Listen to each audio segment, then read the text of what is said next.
Bismillahirrahmanirrahim. Assalamualaikum warahmatullahi wabarakatuh. Alhamdulillahilladzi hadana li hadza wa ma kunna linahtadiya laula an hadanallah. Asyhadu an la ilaha illallah wahdahu la syarika lah wa asyhadu anna Muhammadan abduhu wa rasuluhu la nabiyya ba'dahu. Allahumma salli wa sallim wa barik ala sayyidina wa habibina wa syafi'ina wa zukrina wa maulana Muhammad wa ala alihi wa sahbihi wa sallim ajma'in. Pak Purniadi, Ketua DKM kita dan seluruh pengurus, Bapak Ibu yang dimuliakan oleh Allah Subhanahu wa taala. Alhamdulillah, puji dan syukur kita panjatkan kehadiran Allah yang tidak pernah meninggalkan kita, yang tidak pernah mengabaikan kita, yang selalu melindungi kita, membimbing hidup kita ke jalan yang diridhoinya, menguatkan kita pada saat kita lemah, mencukupkan kita pada saat kita dalam kekurangan, dan membimbing hidup kita ke jalan yang dia ridhoi dan dia cintai. Makanya kita diminta untuk selalu bersyukur. Salawat beriring salam mudah-mudahan senantiasa tercurahkan kepada junjungan kita Nabi kita Muhammad SAW beserta istri, keluarga, dan sahabat beliau. Bapak Ibu yang dimuliakan oleh Allah Subhanahu wa taala, kita diciptakan oleh Allah. Ya, kita diciptakan oleh Allah. Kita ini bukan apa-apa dan bukan siapa-siapa. Kalau Bapak Ibu lihat di dalam surat Al-Mu'minun surat 23, ya, surat 23 di ayat 12, ayat 13 dan ayat 14. Surat 23 ayat 12, ayat 13, ayat 14, ya. Di situ terlihat bahwa Allah menciptakan kita dari setetes air mani. Ya, dari setetes air mani menjadi segumpal darah, menjadi segumpal daging. Nah, itu disebut oleh Allah nutfah alaqah mudghah. Disebut oleh Allah nutfah alaqah mudghah. Ya. Nah, kata Rasulullah SAW, dalam bentuk nutfah 40 hari, dalam bentuk alaqah 40 hari, dalam bentuk mudghah 40 hari. Jadi nutfah 40 hari, alaqah 40 hari, mudghah 40 hari, maka genap 120 hari, sama dengan 4 bulan. Ini kan ibu punya pengalaman mengandung. Ya, begitu usia 4 bulan, ya, begitu usia 4 bulan, kata Rasulullah SAW ditiupkan roh. Ya, usia 4 bulan ditiupkan roh. Nah, di surat As-Sajdah surat 32, nanti di rumah di review lagi ya. Di surat As-Sajdah surat 32 ayat 9, Tsumma sawwahu wa nafakha fihi min ruhihi wa ja'ala lakumus sam'a wal absara wal af'idah qalilan ma tashkurun. Ini ayat ini alasan yang cukup kuat, bukti yang cukup kuat, dasar yang cukup kuat. Sebelum ruh ditiupkan, yang 120 hari dalam kandungan itu belum bisa melihat, belum bisa mendengar, belum punya hati.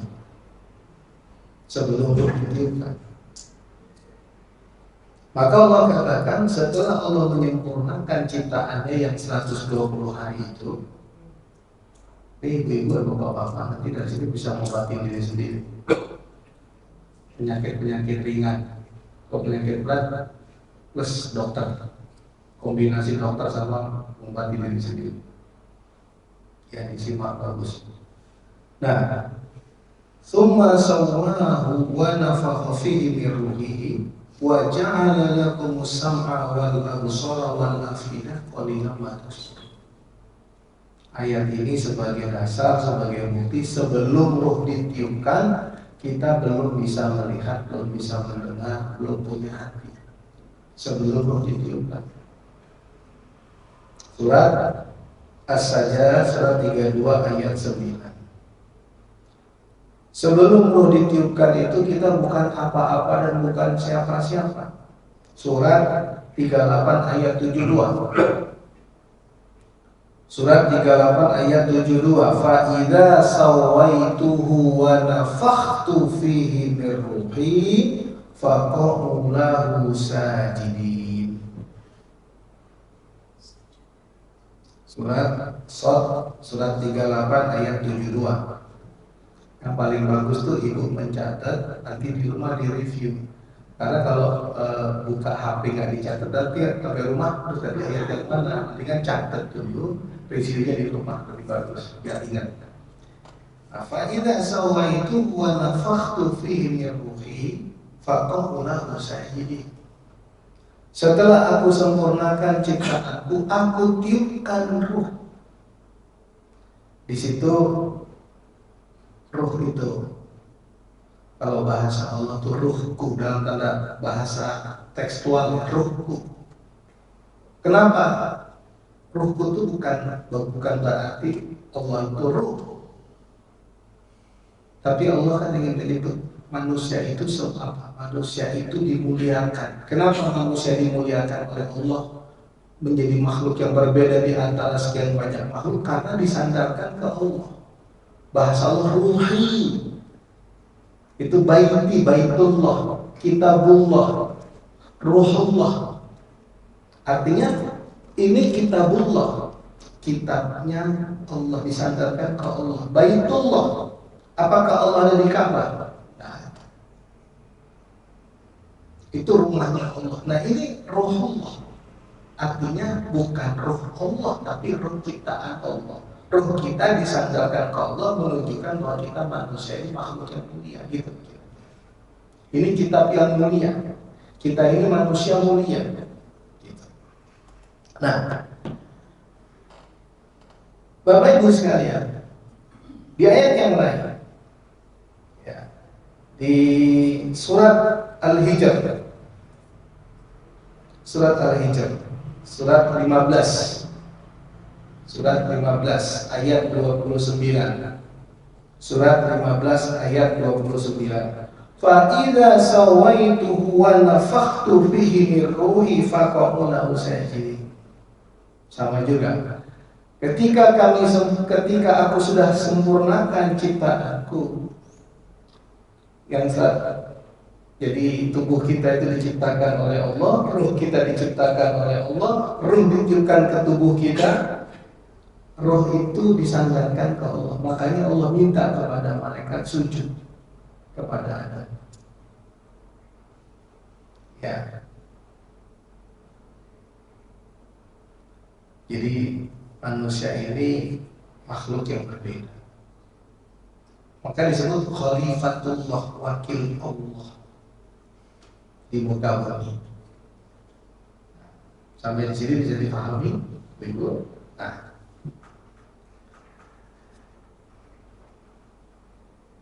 di dalam ayat yang lain, ya, di surat An-Nahl surat 16 ayat 78. Surat 16 ayat 78. Ini ayat-ayat itu nanti baru kita jabarkan. Ayat 78. Wallahu akhrajakum min butuni ummahatikum la ta'lamuna syai'an. Allah mengeluarkan kamu dari perut ibumu tidak tahu apa-apa. Tadi sebelum ditiupkan roh aja belum tahu apa-apa. Ya, Allah mengeluarkan kamu dari perut ibumu tidak tahu apa-apa. Allah jadikan kamu bisa mendengar, bisa melihat. Allah berikan kamu pendengaran, Allah berikan kamu penglihatan, Allah berikan kamu ini fuad, hati, agar kamu bersyukur. Jadi kita ini dari Allah. Terus apa yang kita punya? Ya. Nah, kalau kita kembalikan ke kajian yang lalu, saya pernah sampaikan sedikit. Ada 7 sifat wajib Allah yang dipinjamkan Allah kepada kita. Ini nggak terbantahkan. Apa itu? Tadi Allah berikan kepada kamu hayatul, hidup. Begitu roh ditiupkan, bayinya hidup. Makanya 5 bulan bayi ibu bergerak, betul? Itu hidup, hayat. Yang kedua sama, mendengar. Allah maha mendengar. Karena roh sudah ditiupkan, Allah pinjamkan ke kita mendengar. Kan Allah bilang sebelum kamu itu nggak tahu apa-apa. Allah berikan kamu pendengaran, Allah berikan kamu penglihatan, Allah berikan kamu hati agar kamu bersyukur. Yang ketiga, hayat sama basar. Allah maha melihat. Dan Allah pinjamkan penglihatan itu kepada kita. Yang keempat, kalam. Al-Mutakallim, Allah itu maha berbicara. Allah berikan kepada Bapak Ibu, Allah pinjamkan kepada Bapak Ibu kemampuan komunikasi. Yang kelima, ilmu. Allah al-alim, Allah pinjamkan kepada Bapak Ibu ilmu. Yang keenam, Allah maha kuasa, dipinjamkan kekuasaannya kepada kita, bisa berjalan, bisa berlari, bisa bekerja, bisa mengatur, bisa berstrategi, bisa memimpin. Itu namanya qudrat, dipinjamin sama kita sedikit. Allah pinjamkan kepada kita kehendak. Tiap hari kita tuh punya kehendak, punya pilihan. Mau apa, mau kemana, mau apa, mau ngapain. Ntar lagi dari sini mau ngapain, setelah itu mau kemana, nanti malam ada acara apa, kegiatan apa, punya keinginan masa depan kita seperti apa, mau seperti apa, mau kuliah, mau kerja dan seterusnya. Itu namanya iradah. Tapi untuk kita bukan iradah, kita dipinjamkan oleh Allah. Maka 7. Maka yang 7 ini itu harus dikendalikan oleh fuad. Tadi ayat-ayat yang tadi ada fuad. Harus dikendalikan oleh hati kita. Kalau tidak dikendalikan oleh hati kita, maka kita tersandra oleh hawa nafsu kita. Bapak Ibu bisa tersandra oleh hawa nafsu. Saya bisa tersandra oleh hawa nafsu saya. Mata untuk maksiat, telinga untuk maksiat. Keinginan saya melampaui batas. Ilmu saya untuk maksiat. Yang 7 itu bisa saya pakai untuk maksiat. Kalau saya tersandra, hawa nafsu saya tersandra. Nah terus dengan 7 itu Bapak Ibu sukses kaya. Dengan 7 itu kita kaya. Coba. Saya bisa ngajar, saya jadi dosen, saya punya usaha, saya bekerja, saya apalah semuanya Bapak Ibu sama saya itu kita maksudnya. Bapak Ibu punya duit, punya uang di deposito, punya aset, punya lahan, punya investasi, punya segala macam. Dapatnya pakai apa? Dapatnya pakai apa? Pakai yang 7 yang dipinjamnya Allah. Kira-kira kalau nggak bisa melihat, nggak bisa mendengar, nggak bisa ngomong, nggak punya kudrat yang dipinjemin oleh Allah, bisa nggak seperti ini? Punya rumah di sini, punya mobil, punya aset? Kalau nggak ada yang tujuh itu, bisa nggak? Nggak bisa. Terus dengan tujuh itu dapat rezeki, dapat uang. Terus Allah bilang keluarin zakatnya, nggak mau. Lah, kalau hidup dengan apa yang aku pinjamkan dari ruh, jasa, tujuh yang dimiliki oleh Allah dipinjamkan, terus nggak mau ngeluarin zakat, nggak mau mengeluarkan infak sedekah, nggak mau nuntut ilmu, yang kau kejar dunia, aku nggak pernah terlihat oleh dirimu. Yang kau jadikan obsesimu adalah popularitas, bukan aku. Tuhanmu adalah uang, bukan aku. Tuhanmu adalah kedudukan, bukan aku. Padahal kau hidup dengan tujuh yang aku pinjamkan. Ruhmu itu milik aku, tubuhmu itu aku yang menciptakan. Dan ini Al-Quran. Nah, kalau bersandar oleh hawa nafsu, padahal kau juga tak abadi di dunia ini. Sebentar lagi kau pulang, kata Allah. Untuk nafsin saya kau turun. Maka ketika semuanya tadi tunduk kepada Allah, yang tadi semuanya tunduk kepada Allah, ruh ibu dekat dengan Allah, jiwa dekat dengan Allah, fuadnya Allah selalu hadir. Tujuh itu untuk kebaikan di jalan Allah, sholat, puasa, zikir, baca Quran, zakat, infak, sedekah, nuntut ilmu. Itu berarti kita menguatkan resonansi. Karena resonansi itu tidak akan pernah ada kalau tidak ada sumber suara. Coba kalau saya dulu suka camping di hutan. Dulu. Iwan gimana? Iwan gimana? Gempa. Gempa itu kalau itulah gempa, itulah resonansi. Kalau garpu tala di sana terdengar, garpu tala yang di sana ikut bergetar. Itu resonansi. Kita bertemu dengan istri kita diawali dari resonansi. Ingat nggak? Pandangan pertama ser. Sini nggak bisa tidur, sana nggak bisa tidur. Nah, itu kan resonansinya ketemu, gelombangnya ketemu, itu tuh resonansi. Kalau di sini nggak ada cinta, di sana ada cinta nggak? Tidak beresonansi dia. Sahabat kita sakit, kita kontak batin, itu resonansi.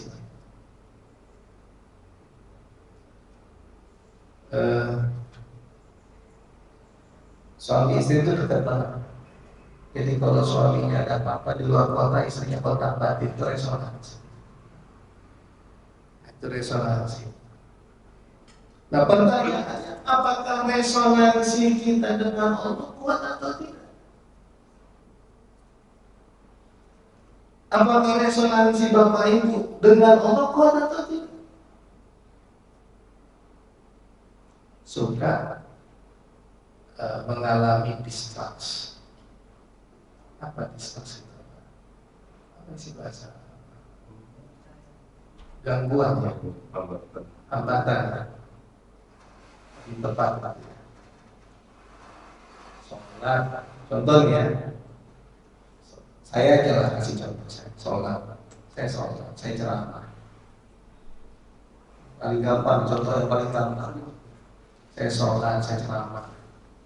Kuliah subuh, saya tahajud, misalnya, saya doa, saya ngaji baca Quran, gitu ya. Nah tapi itu udah bagus, resonansinya kuat, bagus. Tapi di tengah-tengah aktivitas hidup saya barusan, aktivitas ibadah, Saya barusan saya buka TikTok, mau lihat apa namanya, seberapa berefek ceramah saya yang ada di TikTok. Saya lihat, saya buka. Waktu saya buka, maka nggak langsung tuh ada iklan dan segala macam. Sebelum biasanya tuh nggak langsung ke akun kita, lihat dulu yang lain. Nah, muncullah perempuan-perempuan yang pakaiannya nggak benar, pakaian-pakaian nggak benar. Kemudian saya tertarik, saya buka lagi, karena dia algoritma. Saya scroll lagi, nah itu resonansi yang tadi itu terganggu. Sebetulnya ini pengalaman kita manusia sama, bukan saya aja. Jadi resonansi kita mengalami gangguan.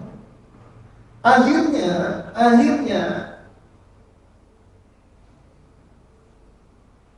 saya analoginya gitu, analogi. Kalau resonansinya kuat, resonansi tadi kuat, maka suara Allah terdengar. Kalau resonansinya nggak kuat, maka suara Allah hilang. Maksudnya apa sih suara kebenaran?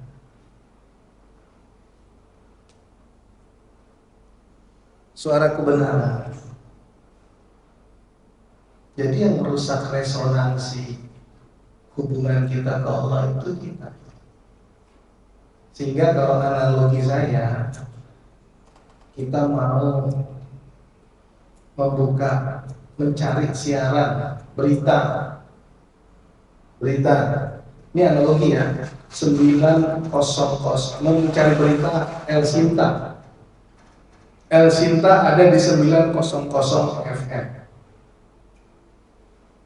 Kalau sinyalnya kuat, resonansinya kuat, sinyalnya kuat, maka gelombang 900, maka ketika kita set 900 dapat langsung terdengar bersih suara yang bawa berita, cerita pembunuhan, cerita kematian peserta IPDN, kekalahan timnas, analisa ekonomi Menteri Keuangan, itu terdengar. Tapi kalau di 901 bergeser frekuensinya, kita nggak akan mendengar jernih suara yang bawa berita El Sinta.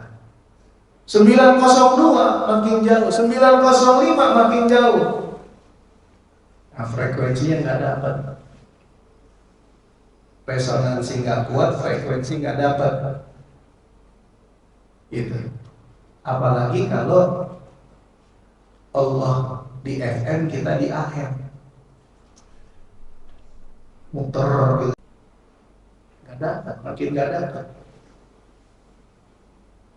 Nah, kita harus kuatkan resonansi sehingga kita berada di frekuensi ilahi. Nah, kalau bagaimana indikator bahwa resonansi kita kuat, kita berada pada frekuensi ilahi? Apa indikatornya? Bahagia, tenang, optimis. Pada saat sujud seakan-akan melihat Allah. Kalau nggak bisa melihat Allah, hadisnya begini: anta'budallah ka'annaka tarah. Kalau kau tidak bisa melihat Allah, yakin Allah melihatmu. Cinta kebaikan, pengennya berdamai sama keadaan, berdamai sama takdir, pengen berbuat baik. Itu indikator. Kalau resonansi kuat, frekuensi kuat. Tapi kalau resonansinya kedistraks, mengalami gangguan tadi, itu saya kasih contoh ya. Tadi saya ngasih contohnya ceramah, baca Quran, sholat, puasa, zikir, sedekah. Di tengah-tengah aktivitas hidup itu saya scroll TikTok, maka muncul perempuan-perempuan dengan aurat yang terbuka, ya terbuka. Ini nanti ada ilmiahnya, Bapak Ibu. Terbuka nih, perempuan ini terbuka, algoritma jalan, maka setiap yang saya scroll semua perempuan-perempuan terbuka. Paham kan gitu kan cara kerja algoritma itu.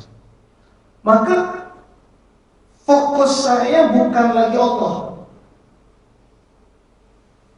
Sedikit membangun akses kepada Allahnya susah, menghancurkannya gampang. Itu untuk bisa merasakan feelnya ibadah itu berbulan-bulan, tapi menghancurkannya 1 menit aja. Sekolah tadi itu. Nah, fokus saya sudah berubah, bukan lagi Allah. Maka fokus saya perempuan.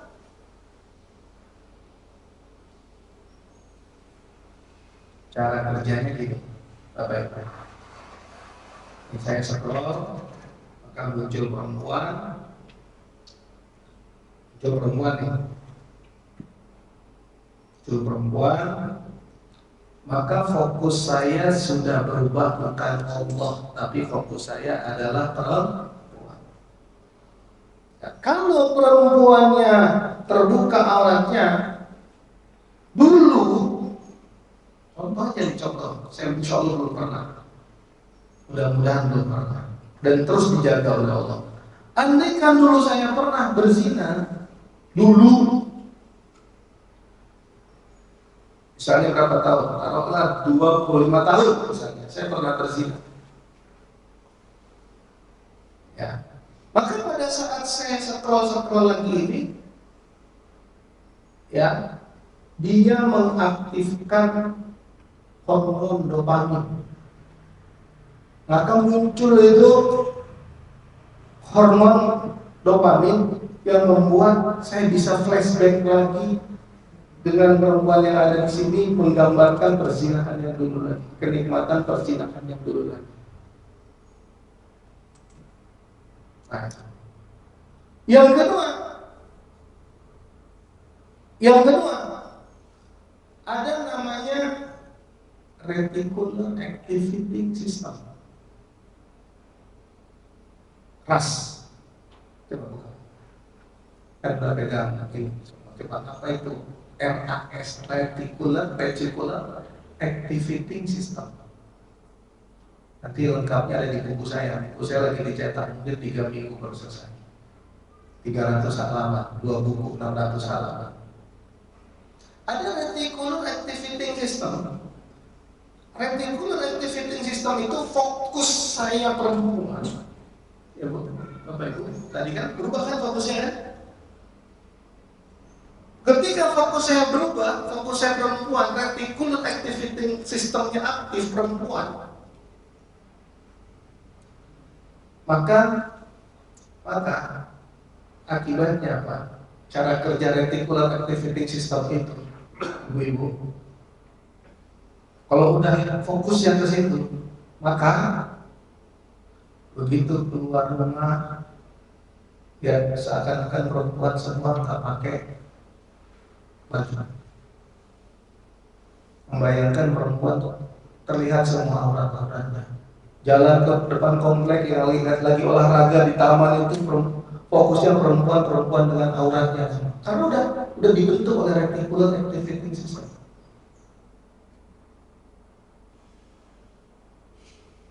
Begitu reticular activating systemnya aktif, maka dia tune in dengan hati yang sudah nggak dikontrol. Jadi bukan kolbu, tapi hawa nafsu.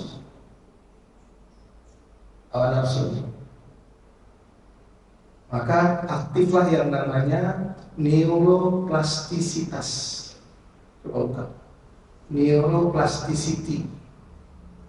Aktif, jadi retikulernya aktif, neuroplasticity-nya aktif.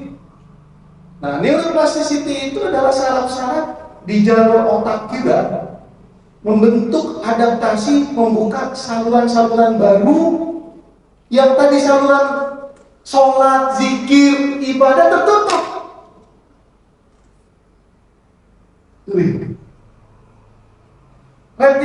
Jadi saluran-saluran zikir, sholat, tahajud, duha itu tertutup saluran lamanya. Saluran yang aktifnya adalah beradaptasinya saraf-saraf di otak kita dengan reticular activating system. Akhirnya pikirannya porno, matanya lihat porno, ininya mendengar yang porno, buka TV cari yang porno. Nah itu rusak resonansi kita dengan Allah. Makanya Bapak Ibu ketemu orang yang dia kayaknya kemarin pernah aktif di masjid, kenapa jadi begitu?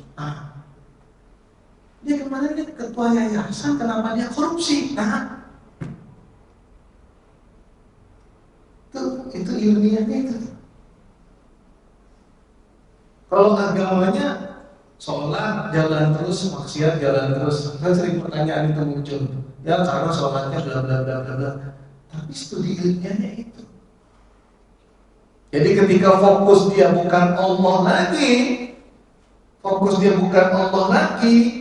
resonansinya rusak, algoritmanya jalan. Algoritma itu di sini, tapi algoritma yang saya masuk itu semua ini maksiat, ininya maksiat, rusak sih. Jadi yang namanya soleh takwa itu dipastikan dia orang soleh, orang takwa itu kalau dia meninggal dalam keadaan takwa itu. Selama hidup ini maaf, kita bisa mengalami distraksi saat termasuk ustaz. Tergantung reticular sama neuroplasticity. Itu nanti gambaran panjangnya ada di buku saya. Bukunya pertama buku titik balik jiwa, orang-orang yang balik ke jiwanya itu setelah mengalami banyak cobaan, ujian, penyakit, itu dia taubat, itu kembali ke titik balik jiwa. Yang kedua, Islamic Law of Attraction, The Secret Law of Allah, yang tadi minggu kita bahas itu, neuroplasticity sama reticular activating system. Nah sekarang kalau fokus kita misalnya gini, alladzina amanu wa tatma'innu qulubuhum bi dzikrillah, ala bi dzikrillah tatma'innul qulub. Orang-orang beriman itu akan tenang hatinya dengan mengingat Allah. Ingatlah, hanya dengan mengingat Allah menenangkan hati.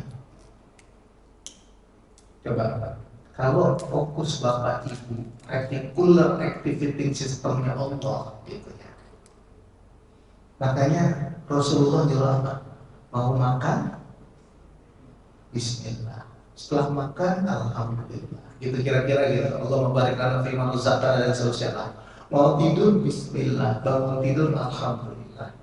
Keluar rumah, Bismillah. Masuk ke dalam rumah, Alhamdulillah. Gitu ya. Doa di perjalanan juga begitu. Semua masuk toilet, keluar toilet. Itu maksudnya apa sebetulnya? Studi ilmiahnya apa? Studi ilmiahnya itu agar reticular activating system kita itu Allah.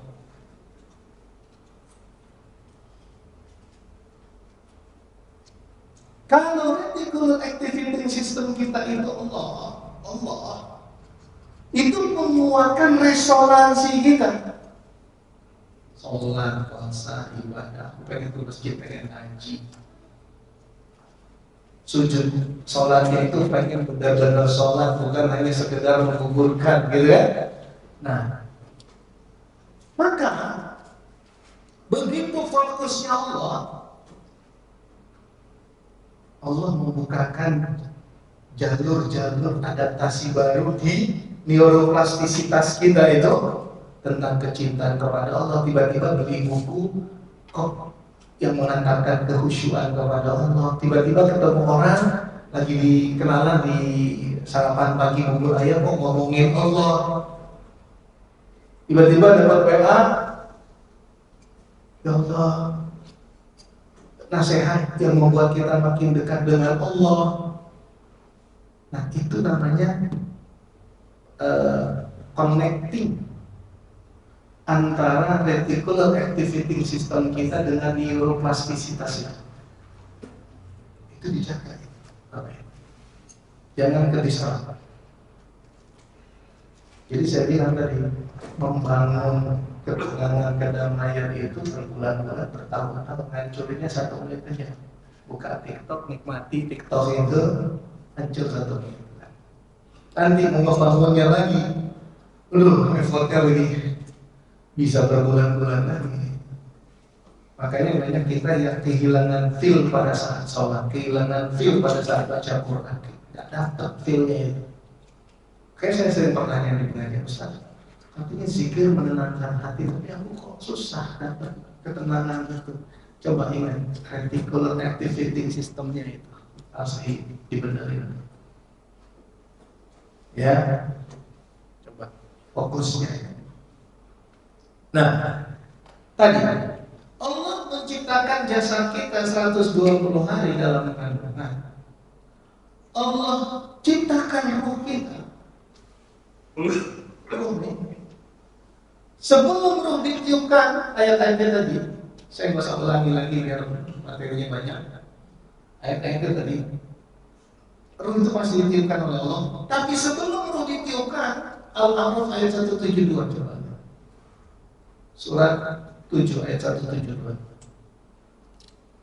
Saya menunggu ya. Tadi habis ceramah nikah, makanya berbakti kriya.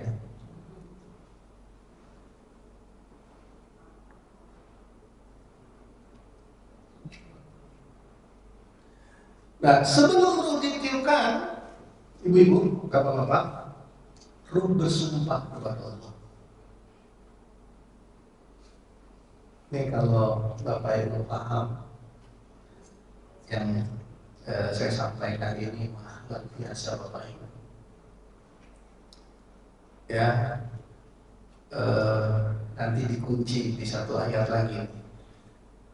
Ruh diciptakan oleh Allah, jasad diciptakan oleh Allah, ruh ditiupkan oleh Allah, ayat-ayatnya tadi.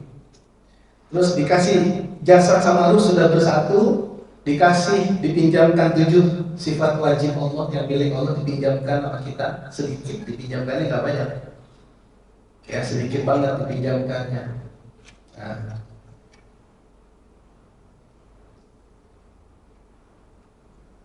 Nah, sekarang sudah mulai berkurang itu yang 7 itu. Mata berkurang, pendengaran berkurang kan? Ya. Umur 40 kan pakai plus, makin lama coba ngaca, makin lama makin sipit. Ya. Makin lama makin sipit, tutup. Kembali penglihatan, kembali diambil. Pendengaran diambil oleh Allah. Umur 50 sekarang, saya aja udah 57 ini, 57 udah terasa ini diambil, dikurangi oleh Allah. Ini ilmu diambil, dikurangi oleh Allah. Ini yang lupa, ya, lupa itu. Ya, ilmu diambil. Ini kalam. Coba ibu udah banyak yang berubah, malas ngomong. Ya, apalagi umur 80 tahun ke atas sudah makan, mandi, mau sholat, ngomongnya aja itu. Aku mau sholat, aku mau makan, aku mau mandi. 80 tahun ke atas. Wah, saya itu sekarang dulu wah, orang aktivis.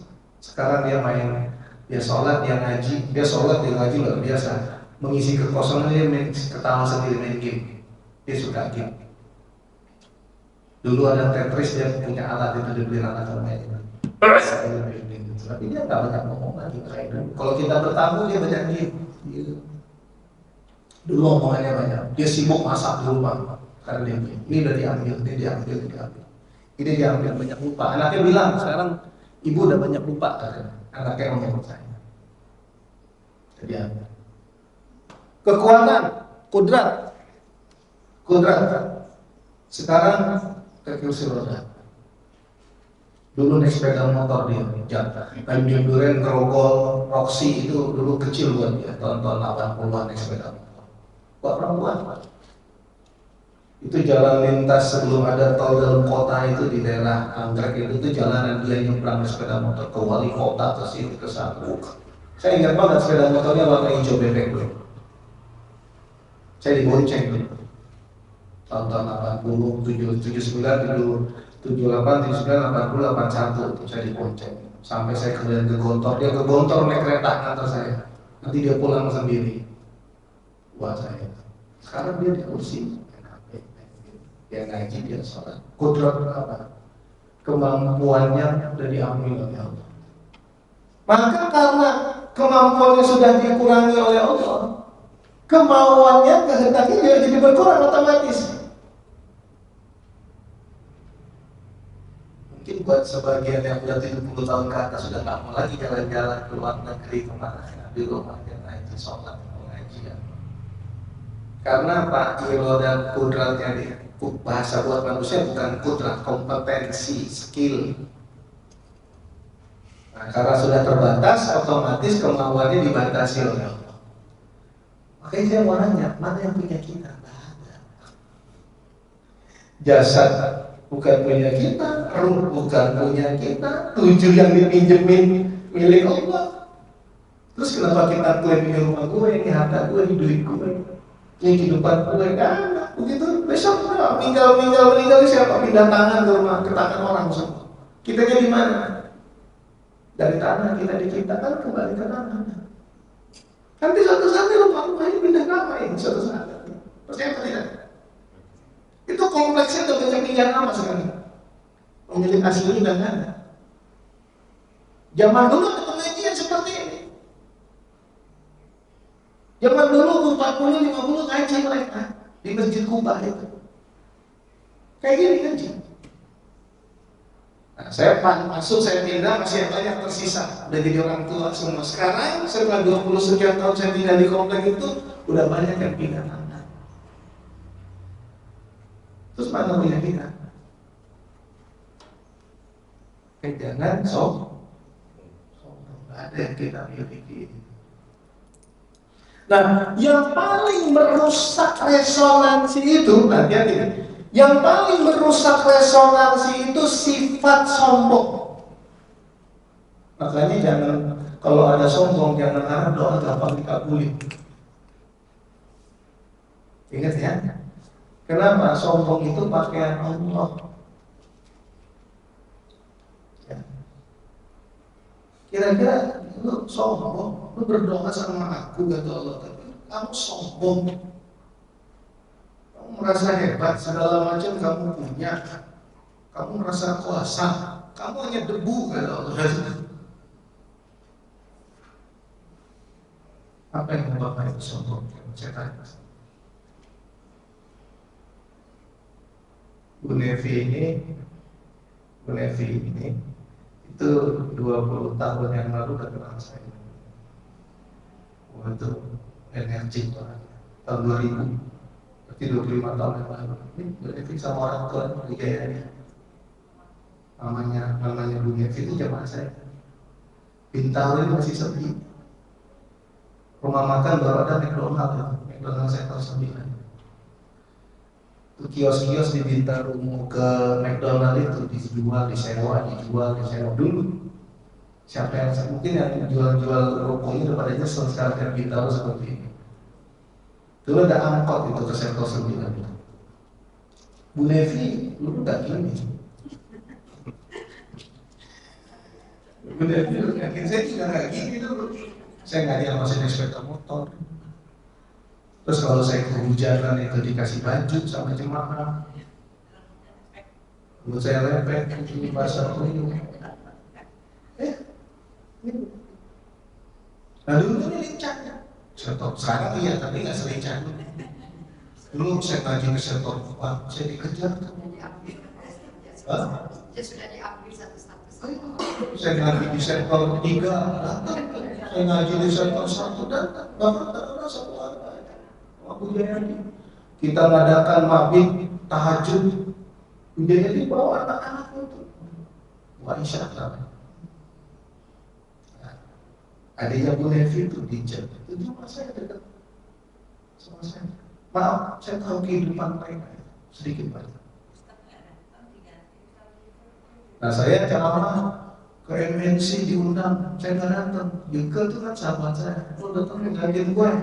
Ketemu sama dia itu si Dijen. Padahal Dijen itu lagi konsultasi sama saya tentang jodoh. Pas lagi etika dia datang pas di Ustaz Yuka. Dijen datang sama siapa? Sama itu bang, malah saya abang, saking dekat itu. Sama itu bang, siapa? Ustaz Yuka. Itu siapa? Itu kan waktu itu yang saya rekomendasinya kan lagi di suami aku. Nah saya cerita ini, saya kasih contoh Bu Nevi ini, maksudnya yang saya ketahui, Bu duduk kan kayak gini. Artinya apa? 7 itu tinggal 1 yang belum diambil. Yang pertama dikasih oleh Allah pada saat Bu Nevi di kandungan Bu Aisyah 120 hari dikasih ruh, itu namanya hayat. Nah yang 6 sudah berkurang. Yang 6 itu dulu speednya nggak gini.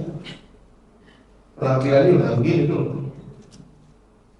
Nah, sekarang tinggal 1 yang belum. Nanti nggak tahu kapan hayat yang pertama diambil.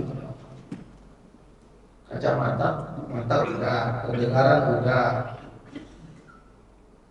ya kan, ilmunya pasti udah lupa. Keinginannya pasti nggak sama zaman 25 tahun yang lalu. Pasti nggak sama. Karena kompetensinya, skillnya juga udah jauh berkurang, speednya juga udah gak kayak dulu. Nah itu saya kasih contoh. Nah terakhir yang diambil oleh Allah hayat. Nah maka pertanyaan saya terus mana itu yang kita mana? Nggak ada. Nah tadi reticular activating system itu nanti Bapak Ibu pelajari lagi. Nanti buku saya 3 minggu lagi sih buat bulan. Lagi di penerbit, lagi diurus ISBN segala macam. 300 halaman. Harganya nggak mahal, 100.000. Tapi masih 3 minggu lagi. Nah, reticular activating system itu begitu kita fokus Allah, kita sholat, kita ngaji, itu fokusnya Allah tuh udah kita zikir. Nah, neuroplasticity-nya aktif itu. Saraf-saraf di jalur otak kita beradaptasi. Maaf ya, jalur-jalur jahiliyahnya tuh tertutup. Jalur-jalur maksiatnya itu ketutup, jalurnya ketutup. Yang aktif itu adalah jalur-jalur adaptasi dengan neuroplastisitas kita itu beradaptasi dengan ras kita, reticular activating system. Nah udah, kalau udah dapet itu, udah nikmat banget sholat, zikir, ngaji, ketemu sama teman satu frekuensi, gitu kan? Nah menjaganya yang gak gampang. Makanya ini dibilang orang setan gempeng. Menjaganya gak gampang. Selalu kedistrak oleh ini.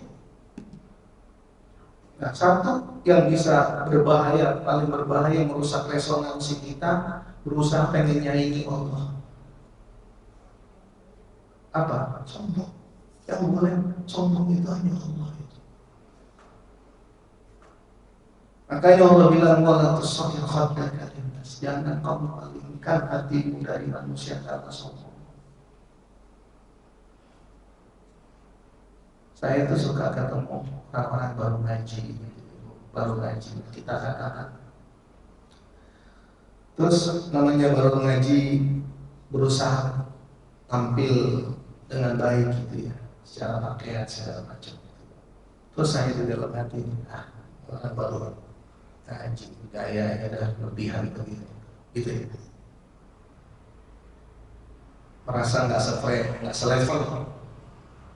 Saya merasa ini nggak selevel sama saya. Saya kan ustaz, saya udah berpuluh tahun ngajar dan saya ada di pesantren gitu ya.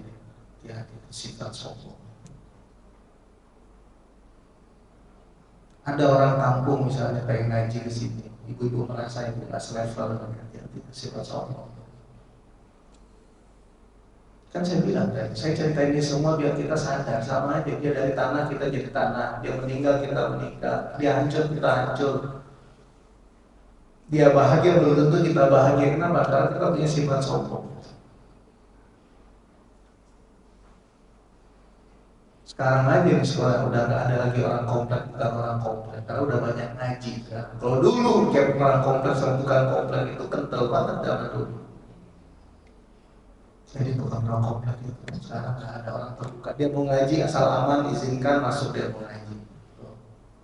Karena udah banyak orang soleh hari ini. Maka jangan punya sifat sombong. Ada 4 yang menyebabkan sifat sombong itu. Ada istilah sekarang NPD, Narcissistic Personality Disorder. Coba buka NPD. Narcissistic Personality Disorder itu apa? Narcissistic Personality Disorder. Sekarang ada penyakit gangguan jiwa, salah satunya itu adalah narsis. Kalau sudah parah itu jadi Narcissistic Personality Disorder. Itu 4 itu penyakitnya itu. 1, sombong, merasa paling benar, merasa paling soleh. Itu hati-hati. Ya, ibu belajar agama ini jangan punya perasaan paling benar, paling soleh. Nanti akhirnya paling suci. Kalau udah paling biasanya menganggap orang lain nggak selevel. Nah, itu. Sifat sombong itu apa? Merasa paling dari paling terus remeh sama orang lain. Yang kedua, pasti remeh. Udah pasti, nggak mungkin. Pasti, ayo kita buktiin sekarang. Mana orang merasa paling soleh pasti menganggap orang lain nggak selevel sama dia. Merasa paling benar. Banyak orang merasa paling benar, pasti menganggap orang lain nggak selevel sama dia. Maka nanti yang kedua dia meremehkan orang lain. Penyakit. Yang ketiga, kalau sudah begitu nggak mau dengar nasihat. Jadi ciri orang sombong itu nggak mau dengar nasihat. Narcissistic Personality Disorder yang pertama. Yang kedua ujub, bangga sama dirinya. Jadi kalau ibu-ibu lihat di medsos itu gaya orang waktu kelakuan orang, kadang-kadang kita mau ketawa, banyak orang yang bangga sama dirinya. Ujub. Kalau foto pamer mobil, foto pamer rumah, pamer jabatan. Ya Allah, jadi apa? Alhamdulillah jangan sampai amal kita hilang. Jangan ujub sama. Ingat aja, aku debu, itu aja. Aku debu dikasih nyawa, Suatu saat besok rusak, aku kembali jadi debu gitu aja.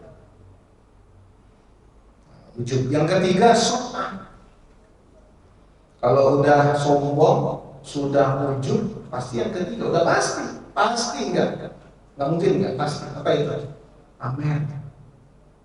Benar nggak? Kalau udah sombong, ujub pasti suka apa? Naik mobil, amin. Amin.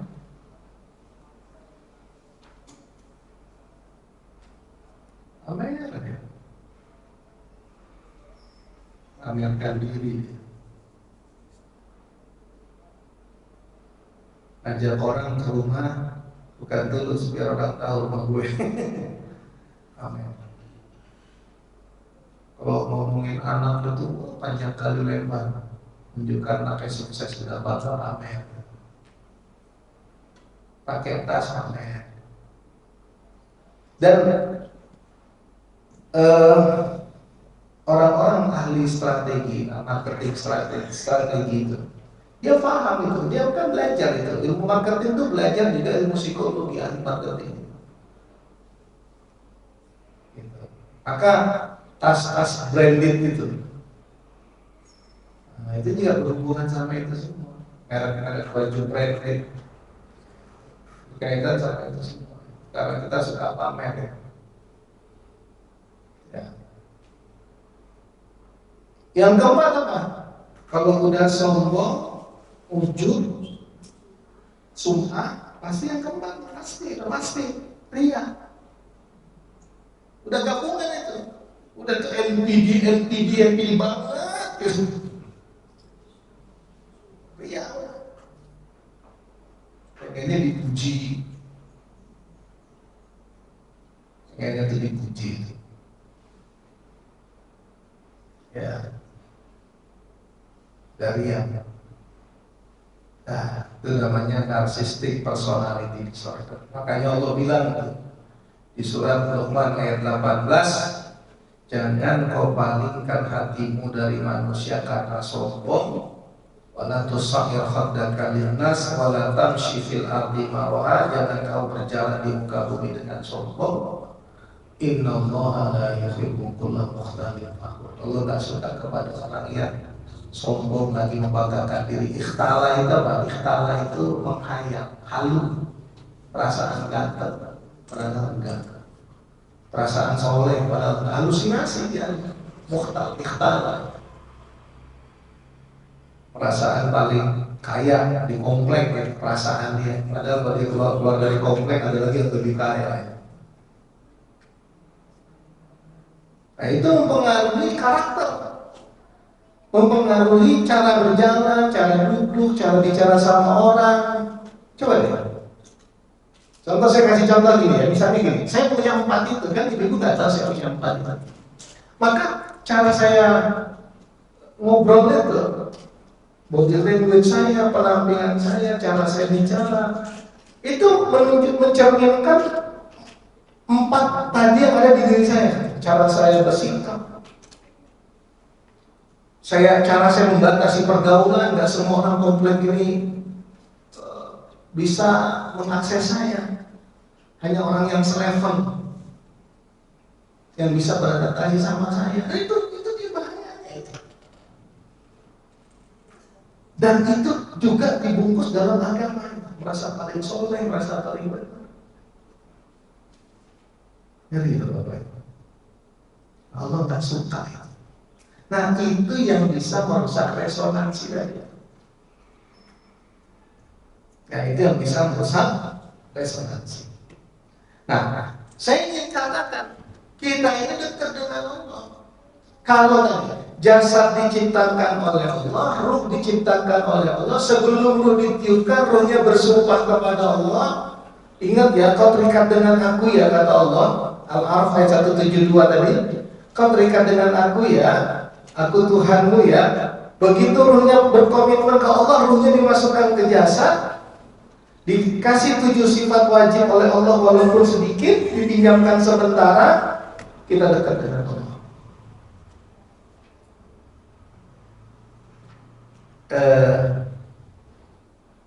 Ruh tadi bersumpah kepada Allah kan? Al-Araf ayat 172 tadi, surat 7 ayat 172, surat 7 ayat 172. Ruh bersumpah kepada Allah, engkau Tuhan kami, kata Allah. Itu berarti ketika ruh ditiupkan, ruhnya itu jasad 120 hari dalam kandungan, ruh ini bersumpah kepada Allah. Ruhnya bersumpah kepada Allah, maksudnya apa? Nanti setelah bersatu jangan jauh dari aku ya, gitu kira-kira. Masuk ditiupkan, maka kata Allah, kau bisa mendengar, kau bisa melihat, kau punya hati. Tadi Allah keluarkan dari rahim ibumu tidak tahu apa-apa. Allah berikan kamu pendengaran, Allah berikan kamu penglihatan, Allah berikan kamu fuad agar kamu bersyukur. Jadi modalnya adalah roh kita sudah dalam genggaman Allah, dekat. Nah, ini kemarin pecah. Ini sebulan yang lalu pecah ya.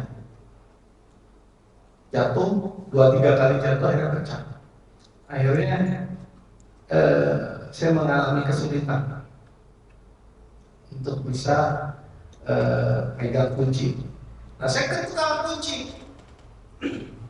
Saya ke tukang kunci dengan lugu, saya bilang, ada nggak rumahnya Richard?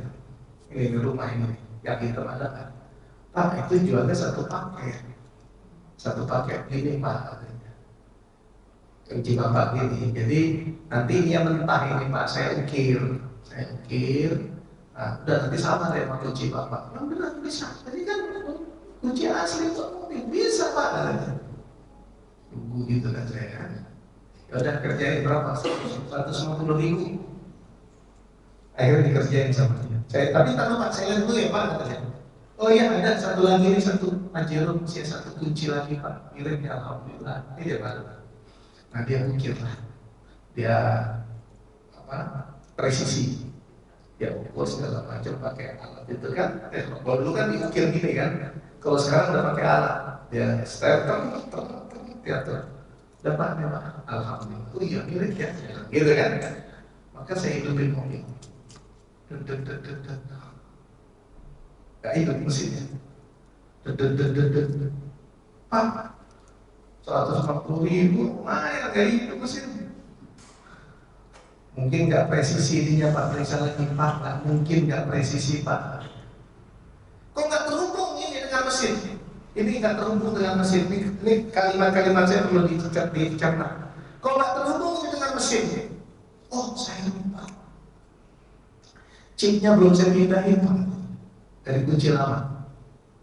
Maka dia buka tuh, ini ada board, dia buka, ada chip kecil banget, dia ambil itu pakai obeng, dia ambil pakai obeng pakai tang, dia pindahin ke kunci baru, chipnya itu. Nah, artinya kunci saya sekarang, kalau saya pakai kunci saya yang tadi itu nggak bisa nyala mobil, karena chipnya udah di sini, maka aktif lah. Nah, tadi itu kalau paham cerita itu, roh kita itu disumpah, dimasukkan ke dalam tubuh kita, itu fitrah, cipta itu. Cuman chip kita ini nggak kayak chip mobil, bisa hilang, bukan itu. Kita ini kotor. Nah, jadi maka kita sering nggak terhubung, resonansinya hilang, frekuensinya hilang. Kenapa? Kotor. Ngobrol tapi kadang-kadang selipan jiwa, kadang-kadang nggak kita sadari fitnah, gitu. Sholat tapi kadang-kadang bohong, ini kotor. Nah begitu kotor, yang disebut bahasa Al-Quran fu'ad, kita nggak bisa menerima cahaya kebenaran karena sudah kotor, nggak terhubung gitu. Makanya tadi chipnya nggak ada, nggak terhubung gitu. Belum balik saya nyalain mobil gak terhubung, begitu chipnya ada terhubung. Nah, kita harus bersihkan chip kita itu. Maka Islam dia puasa 1 bulan Ramadan, Idul Fitri, kembali kepada fitrah. 1 tahun ini sibuk dengan kerjaan, sibuk dengan bisnis, sibuk dengan dunia, sholat suka telat, ya kan? Bisnis suka bohong. Akhirnya suara kebenarannya nggak dapat, artinya nggak terkoneksi, mesinnya nggak hidup gitu, nggak terkoneksi. Nah, dibersihin. Makanya kenapa di bulan Ramadan sama setelah Ramadan tuh kok damai, kok perasaan dekat dengan Allah gitu, kok terkoneksi lagi gitu, karena chipnya aktif. Gitu. Nah, bagaimana menguatkan resonansi itu? Bagaimana menguatkan resonansi sehingga kita berada di frekuensi ilahi? Tadi frekuensi, kalau Allah di 900, kita juga di 900, baru jernih suaranya. Tapi kalau Allah di 900, kita di 901, udah bergeser. Nah yang bikin bergeser apa? TikTok. Yang bikin bergeser apa? Medsos. Berjam-jam dengan medsos itu. Yang bikin bergeser apa? TV. Jadi nggak bisa di 900. makanya sudah nggak nangkep sinyal karena bergeser.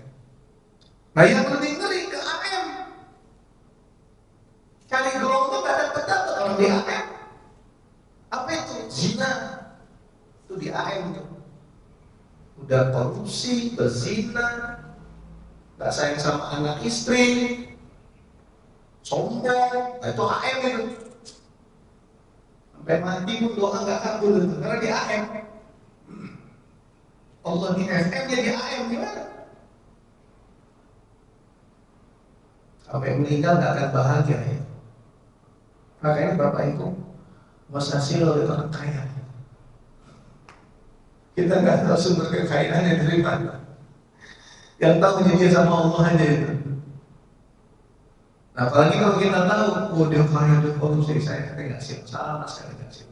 Orang yang mendapatkan kekuasaan dengan cara-cara yang tidak halal, saya nggak kabur. Karena apa? Yang ini nggak bisa dibohongi. Ini hebatnya Allah. Contoh ya, saya mencuri nggak ada yang tahu. Bapak-bapak bisa kalau berzina bisa, kan istri nggak tahu, bisa, gampang lah. Bila aja mau keluar kota dan bisa meeting, habis itu cari hotel, cari teman perempuan yang udah deket aja, bisa nggak? Gampang, bisa kita lakukan semua bisa. Nggak ada yang tahu, tapi, nah itu dia. Tapi yang paling berat penghakiman oleh diri kita. Zina kamu, gak sayang kamu sama anak istri kamu. Istri kamu begitu baik, sayang sama kamu, kamu perlakukan gini. Coba kalau tahu istri kamu, kecewa dia sama kamu. Gak ada yang menjudge kita. Kalau orang lain mungkin judge kita tuh tentang oh dia zina tuh ini udah selesai, habis aktivitas rumah. Kalau kita sepanjang hayat sampai meninggal dunia dijudge kita sama diri kita. Betul tidak? Dijudge terus. Makanya saya bilang kalau orang sekarang jadi koruptor udah, andaikan dia nggak ketangkap KPK, nggak ketangkap polisi, nggak apa-apa dia adalah, tapi dia akan tersiksa oleh dirinya sendiri.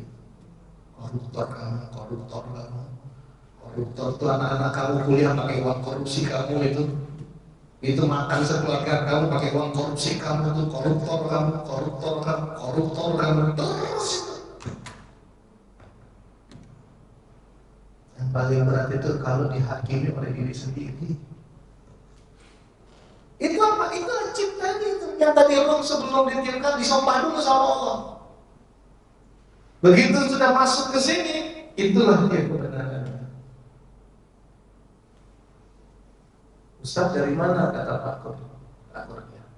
Ya mau udah nunggu dari tadi, apa tuh macet, bohong. Dia langsung nyamper gitu. Dia langsung nyamper.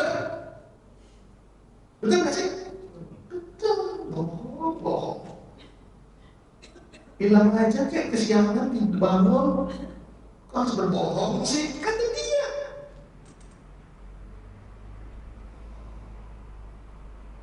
Jadi pendidikan anak itu intinya itu di situ. Jadi anak kenapa harus dididik dari kecil? Mengaktifkan reticular activating system itu hanya Allah, Rasul, Quran, masjid. Nanti neuroplastisitasnya adaptasi dengan reticular activating systemnya. Kalau dia sudah tertanam Allah, Nabi Muhammad SAW, sholat 5 waktu, baca Quran, panggil guru ngaji ke rumah, itu dia punya syarat jalur-jalur tauhidnya itu terbuka. Fokusnya itu ke Allah. Nah, andai kan dia ibu-ibu sekolah ke Amerika, ke luar negeri sana, insya Allah dia nggak macam-macam. Karena apa? Sudah ada di sini. Chipnya itu tadi.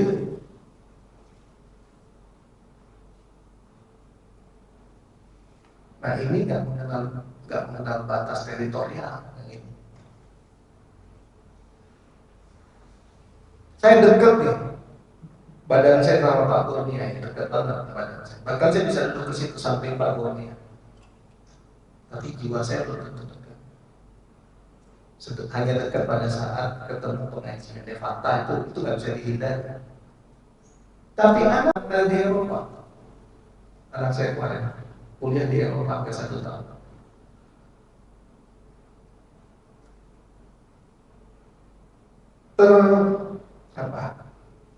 Dipisahkan oleh benua, oleh lautan, itu jarak teritorial. Tapi jiwa saya dan jiwa anak saya nggak mengenal batas-batas teritorialnya. Dia kangen, saya kangen. Lagi ngapain kan? Lagi sakit, ya Allah, feeling aja, wah ini banget, kangen banget sama kamu. Ya, aku sakit ya. Nah, itu dia. Saya kasih contoh itu. Ibu-ibu dekat secara fisik, tapi tidak sedekat anak ibu yang ada di Australia sekarang. Nah, kedekatan ini nggak mengenal batas teritorial, asal resonansinya tepat, frekuensinya dapat, apa nanti sama Allah yang menciptakan kita.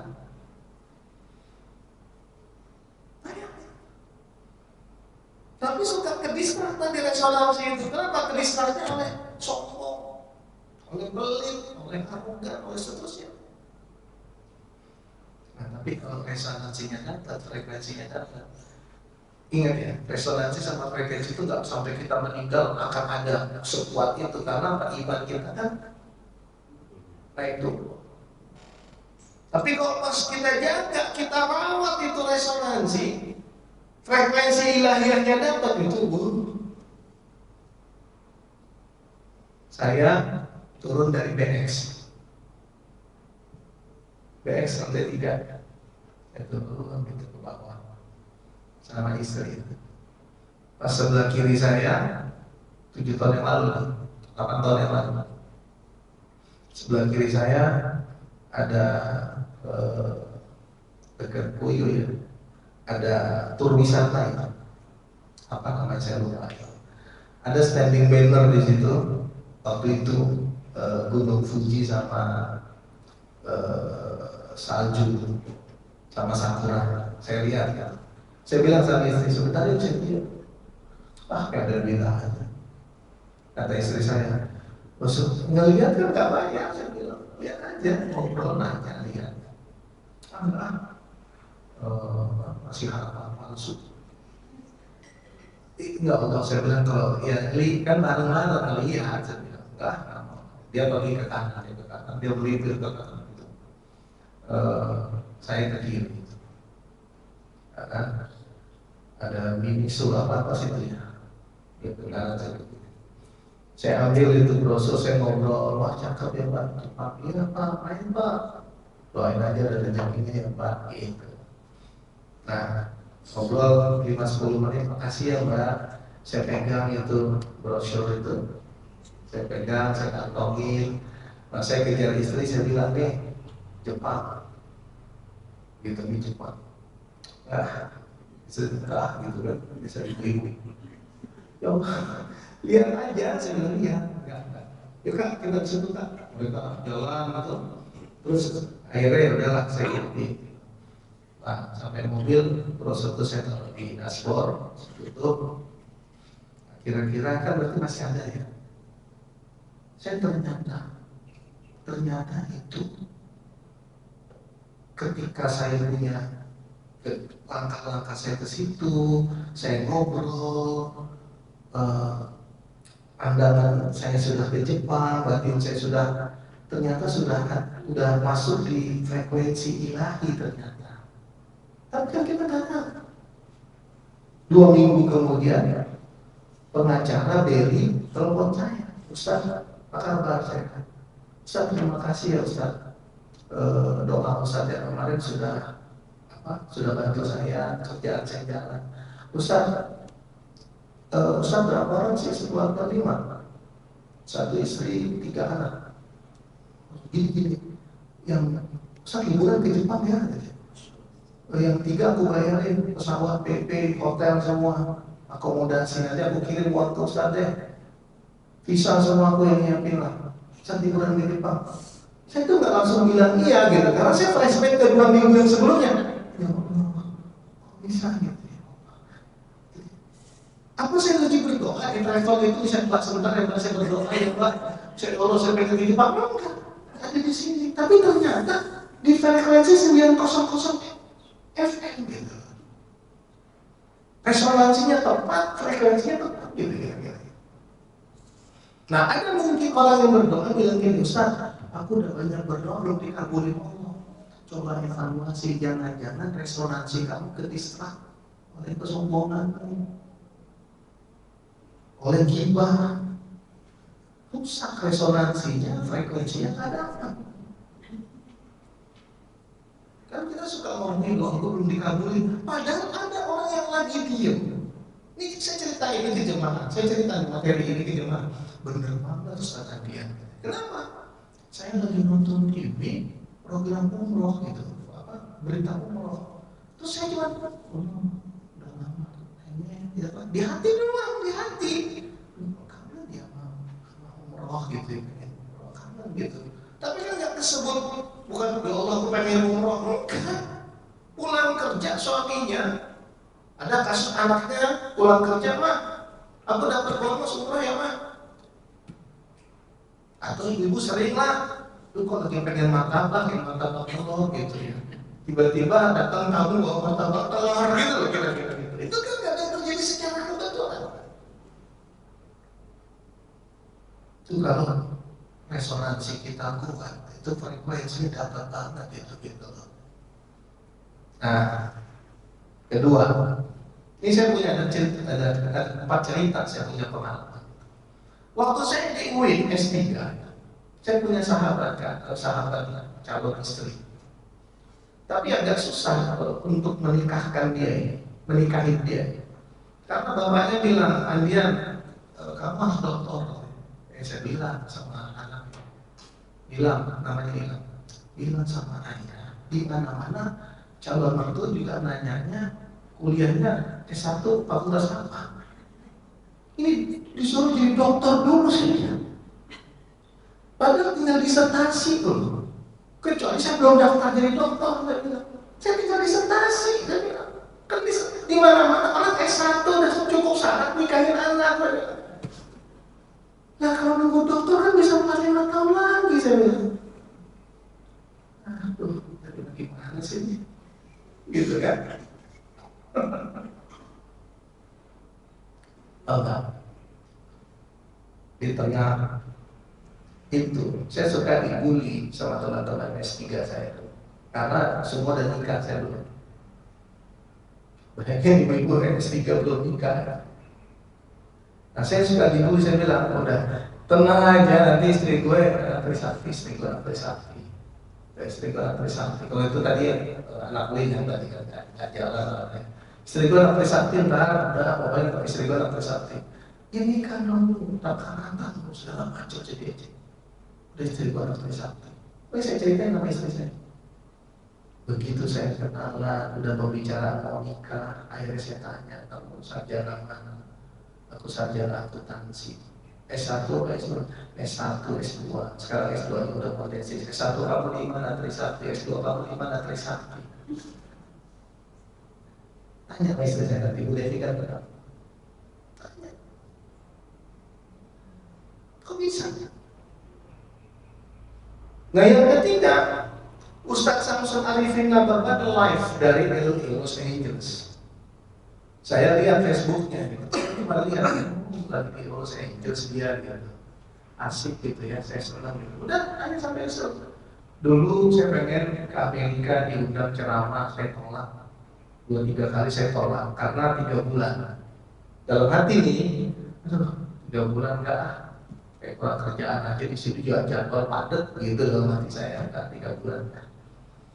Udah selesai cerita ini, sudah nggak ingat. Kira-kira seminggu atau 10 hari kemudian, saya ceramah di Villa Bintaro Regency. Waktu itu bulan Ramadan. Tiba-tiba saya selesai tarawih, Ustaz bisa bantu kami kan? Kata sepasang suami istri. Kenapa? Kami nggak bisa tidur, istri saya nggak bisa tidur. Kenapa?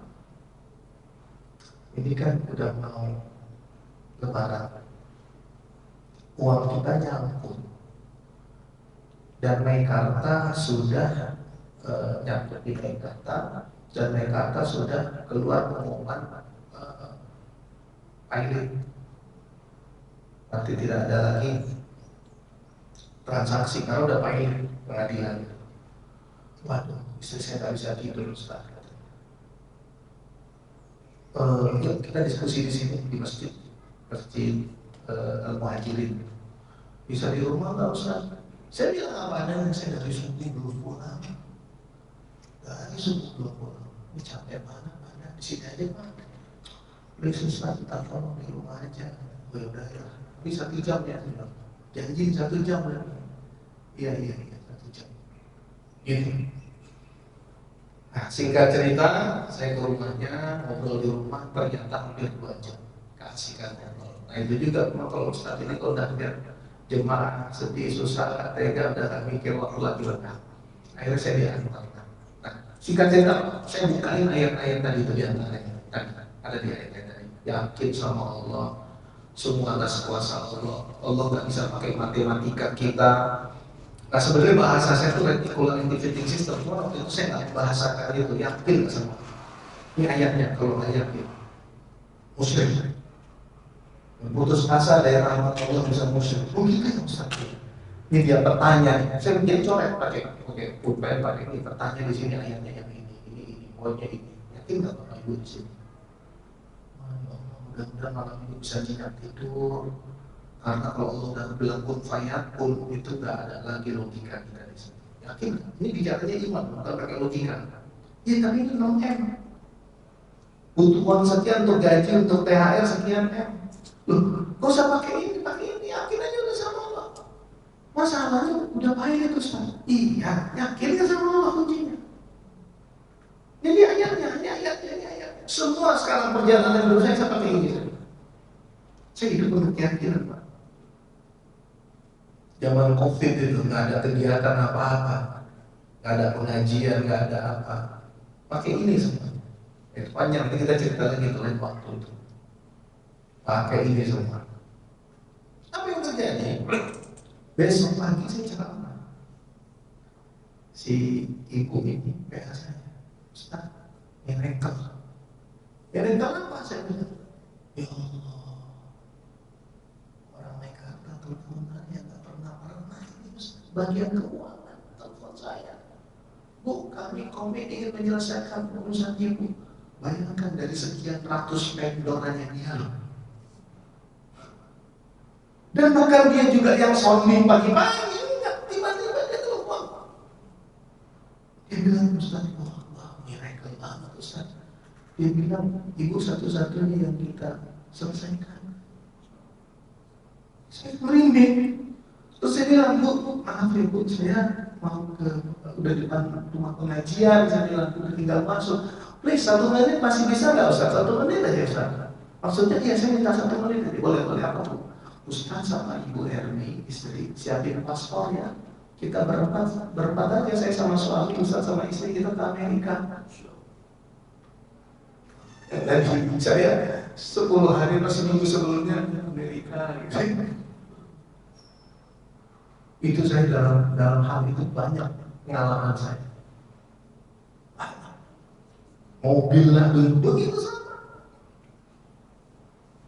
Nah, maksud saya, Bapak Ibu, kalau ada hal-hal baik itu terima dulu. Apalagi misalnya lagi jalan di mall, karena kan ibu-ibu tahu lah isi rekening ibu ya, pasti tahu. Begitu ada yang nawarin rumah gitu kira-kira di Menteng Bintaro, enggak, jangan niat bantu dia kan punya target buat laporan siapa calon-calon, ambil aja bismillah. Oh ya Pak, bagus ya Pak. Iya Pak jualan ini mudah-mudahan lancar ya Pak, dagangannya ya Pak. Doain dia, ambil itu. Kenapa banyak orang sekarang nggak pergi haji, belum pergi haji? Karena selalu melihat buku rekening. Kalau dilihat buku rekening nggak akan pernah punya niat haji. Datang ke travel, travel saya deh nggak apa-apa. Walaupun belum punya uang, datang ke travel saya. Ustaz kalian mau lihat dong program-program haji ke depan ini tahun ini. Saya nggak akan nanya ibu ada uang, nggak akan nanya. Ambil dulu brosurnya, lihat dulu Mekah Madinahnya, tonton dulu misalnya video hajinya, sambungkan dulu ini di resonansinya gitu loh. Kita suka ditawarin orang di motor, enggak. Kasihan juga orang itu kan, apalagi kalau itu anak kita, seumur anak kita baru sarjana, memang kerjaannya di trainingnya itu gitu. Bantu dia menyelesaikan target. Minimal kita ngasih nomor telepon. Jangan mikir aku nggak punya uang, nggak bisa beli, jangan. Tadi bagi saya banyak kasus itu. Ini yang ketiga terakhir. ITC Permata Hijau itu. Nanti kaitannya sama yang belum haji ya. Tadi niat aja dulu, berbuat baik aja dulu. Jadi ITC Permata Hijau itu ada pameran mobil tahun 2000. Mobil itu tahun 2004. Ya gitu ya, tahun 2004 mobil itu pamerannya berarti sekitar tahun 2003 saya lupa. 2003, 2004 saya lupa. Nah saya datang ke pameran sama istri dari Carrefour, ITC Permata Hijau itu ada Carrefour. Waktu itu naik, gitu tiba-tiba ada pameran mobil. Ini nggak punya uang, nggak punya uang. Nah terus saya buka pintu mobil, ditegur sama istri, Bang. Terus saya duduk di dalam, Bang jangan, ini mama ya. Saya bilang kalau udah dipamerkan itu boleh disentuh, boleh duduk, pegang setirnya, gitu ya. Kalau udah dipamerkan itu. Nah, terus kata istri, udah pulang, kita dulu lah, bagus banget nih mobil kerennya. Itu yang pakai wood itu, mungkin dalam itu bisa kebang mobil gitu ya. Chevrolet Optra. Udah habis itu tuh, makasih ya, makasih ya. Ini Pak, brosurnya nama Bapak siapa? Kemudian parkir bunga dicatat nama saya. Nomor saya catat. Minimal dia lapor ke bosnya, nih aku udah banyak kok yang aku wawancara. Kan nolong dia kan. Kasihan. Niatnya dia niat nolong dia gitu loh. Bukan niat kita bakal beli, orang saya di rekening gak ada duitnya. Nah 2 tahun setelah itu 2000, saya lupa tahunnya ya, 2007 kurang lebih, berarti 2005 2007 kurang lebih ya. 2 tahun setelah itu saya buka di rumah tuh dulu suka langganan pos kota gitu, kadang Republika pos kota gitu. Overkredit mobil Chevrolet Optra, sisanya 2 tahun. Nah saya selesaikanlah itu kreditnya di Bogor dan seterusnya. Dan saya nggak fokus juga itu mobil. Udah tak ingat saya mau cerita ini, udah tak ingat. Nah, kira-kira setelah mobil di tangan, istri saya kan kerja di XL Kuningan, suka antar jemput. Jadi pas lewat di ITC Permata Hijau, baru saya ingat, ini kan mobil yang pernah saya naikin waktu pameran. Ya, saya bilang sama istri saya, Bun, ini kan mobil yang di pameran, Chevrolet Optra. Benar-benar ini mobil, tapi bukan maksudnya mobilnya pasti bukan ini lah ya. Jenisnya, kan tipenya, kan ini mobil yang saya bikin, iya, yang sudah saya keluar, jangan masukin, jangan dipegang. Dia saya bilang, ini pameran. Ya Allah, subhanallah. Nah, itu di dalam teori barat, itu namanya law of attraction. Pernah baca kan? Alam semesta menggerakkan semua apa yang kita inginkan. Kita bisa jadi ateis, tidak percaya Tuhan.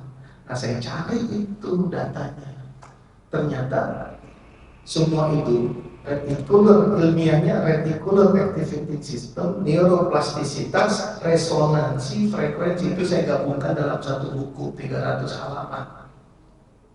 Nah, ternyata ada studi ilmiahnya.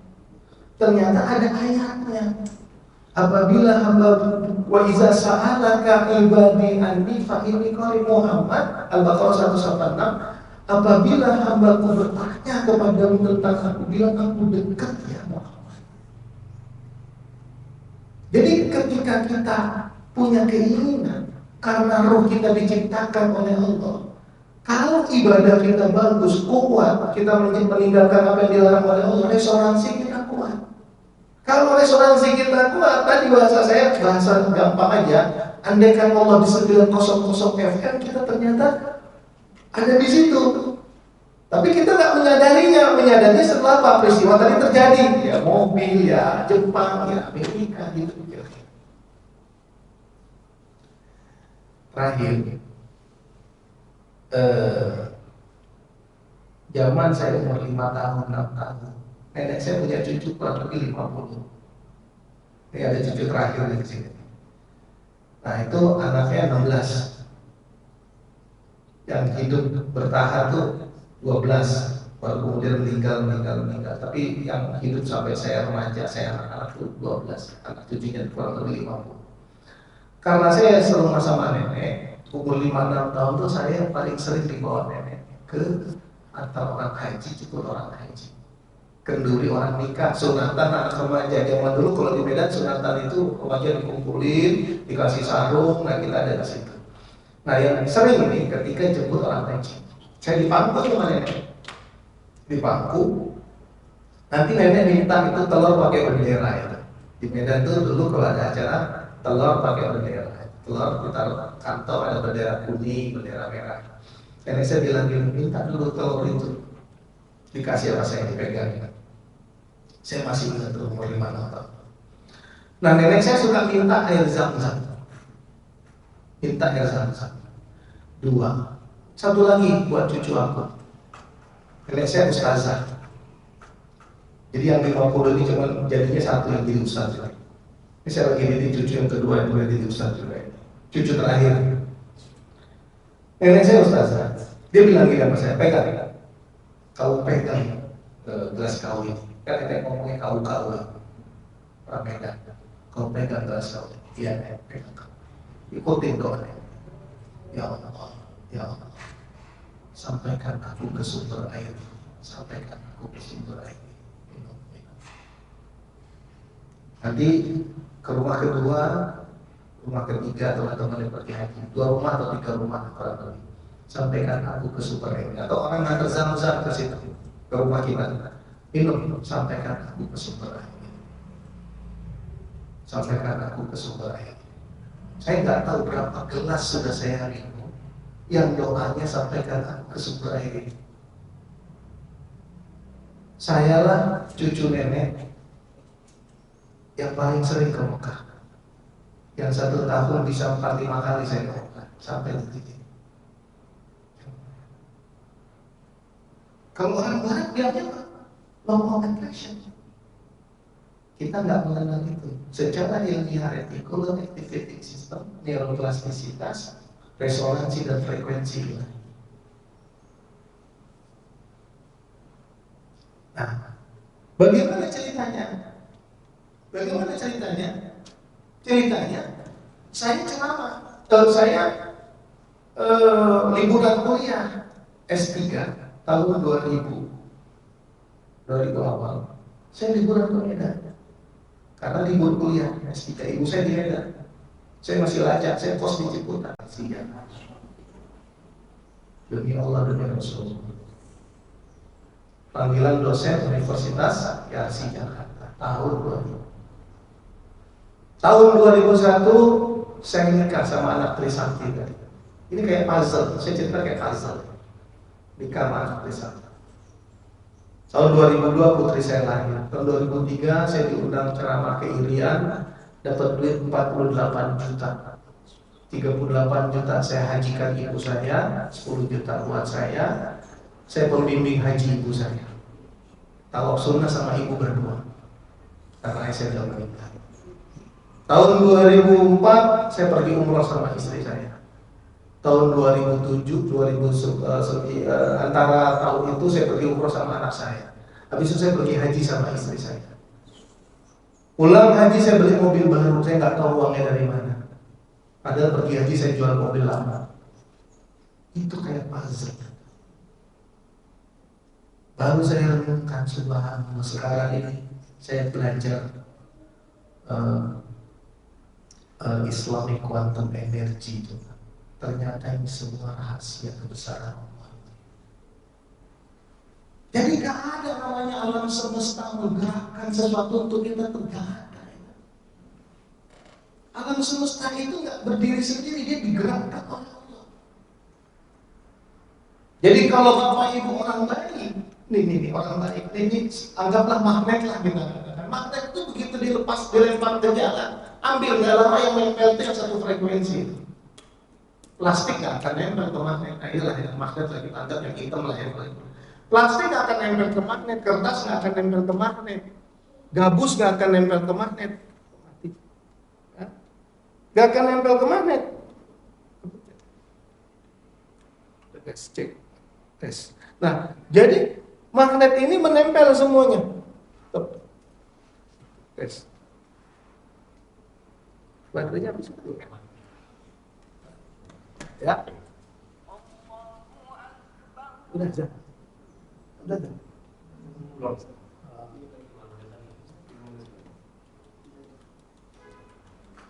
Nah, tes.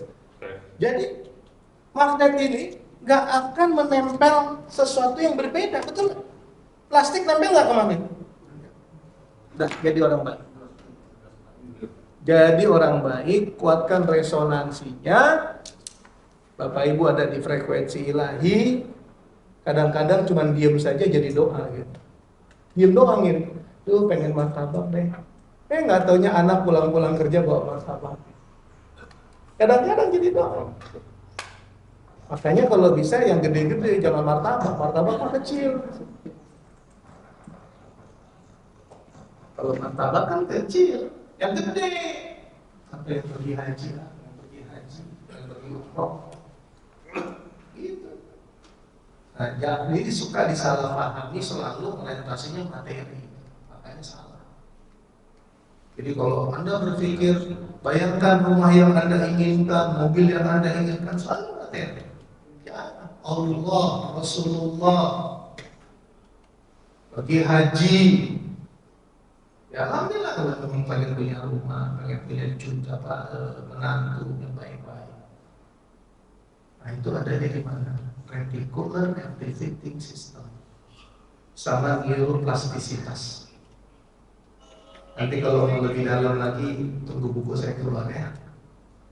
Ada 2 buku. Yang pertama Titik Balik Jiwa 300 halaman, 300 sekian. Yang kedua Islamic Quantum Attraction, the secret law of Allah, rahasia sunnatullah. Ini semua cerita ini ada di situ. Saya kira itu, Bapak Ibu, cukup. Ada yang mau ditanyakan? Cukup. Ya. Saya terharu sampai menangis nih cerita saya terakhir. Yang mana? Yang pengen ini dapat ini, pengen ini dapat ini. Terus pengen tahu rahasianya. Tadi rahasianya udah saya sampaikan, semua itu rahasianya. Hanya Allah. Jadi orang baik, lakukan kebaikan, jangan terlalu banyak harapan, ikhlaskan, Allah pasti membalasnya yang lebih baik. Saya pengen tahu. Kemudian aktifkan reticular activating systemnya. Ya, nanti gini Bu, menguraikan ini butuh waktu panjang. Bukunya nanti mungkin 3 minggu lagi saya infoin ke Pak Kurnia ya. Bukunya itu saya infokan ke Pak Kurnia. Ada beberapa profesor bilang, Ustaz ini bukunya bagus loh katanya, karena saya tahu saya Noah katanya, Noah itu bikin kita ateis. Ya kan? Alam semesta menggerakkan menurut kita kan tidak ateis gitu. Nanti Ibu baca ya. Ustaz, saya mau pertanyaan cuma menyampaikan. Kenapa ya Pak Ustaz kalau kita yang tidak pernah jarang berbohong, sekalinya berbohong itu ketahuan gitu Pak Ustaz. Bingung karena nggak bisa kita untuk berbohong. Artinya apa? Apa itu? Artinya hati Ibu dijaga oleh Allah. Amin ya Allah. Benar. Saya Bu Ibu, saya. Aduh ya Allah, gimana jelasin ya Bu ya? Saya kalau nafsu saya kuat ke perempuan, saya tersiksa. Demi Allah, tersiksa batin saya. Berarti kan saya, kok aku kayak gini gitu ya? Kok aku tersiksa? Bagus tersiksa. Kalau nggak ada itu berarti kan bisa bebas. Makanya saya bilang, jadi bapak-bapak nih kalau punya uang mau maksiat gampang banget. Tapi ingat, nggak CCTV nggak ada, istri nggak tahu, anak nggak tahu. Tapi ingat, Allah sama diri kita. Nah, yang paling berat itu siksaan diri. Nggak bisa tidur. Pezina kamu, nggak sayang kamu sama istri kamu. Benar, koruptor itu nggak ketangkep polisi, nggak ketangkep KPK. Udah, kita nggak usah sibuk. Udah nggak ketangkep, dia pasti ketangkep oleh dirinya itu. Koruptor kamu. Betul. Nah, pendidikan anak itu bagaimana mengasah ketajaman ininya, itulah dia yang diajarkan oleh Luqman, akidah, ibadah, akhlak. Anak itu poinnya tuh di situ, mumpung masih kecil. Saya bilang sama istri saya, kalau boleh flashback lagi, kalau boleh kembali lagi, saya pengen merubah cara pendidikan saya. Kenapa? Mengaktifkan yang ini, sehingga dia tumbuh dengan nuraninya gitu. Gitu ya, udah azan ya. Yuk, Al-Fatihah.